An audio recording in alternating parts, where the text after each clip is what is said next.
Je n'ai pas confiance en l'aide à domicile de ma mère. Que faire? Oula! Alors, déjà, avant de lancer la chasse aux sorcières, je vous invite à réfléchir à quelques points. Premier point.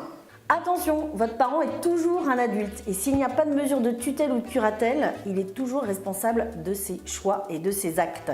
Et votre vigilance ne doit pas écraser son point de vue. Pas d'infantilisation. Du coup, 2, c'est dur de voir son parent diminuer et sa perte d'autonomie vous déstabilise un petit peu.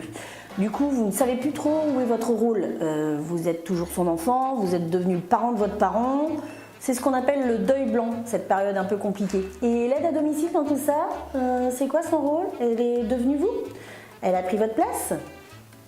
Est-ce que ce serait pas suffisant pour entamer la confiance que vous avez en elle? En 3.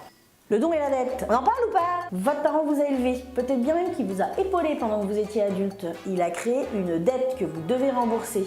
Ne pas pouvoir s'occuper de lui, ça ne vous permet pas de rembourser cette dette. 4. Il est possible aussi que votre parent n'ait pas été si présent que ça pour vous. Et du coup, vous ne lui devez rien. Vous n'avez pas envie d'être tracassé par sa perte d'autonomie. Oh putain, j'ai mal au dos. Mais vous lui devez rien. Et si l'aide à domicile fait pas bien son travail, ça va vous retomber dessus. Ce ne serait pas suffisant pour entamer votre confiance en elle? Tu me reçois? 5.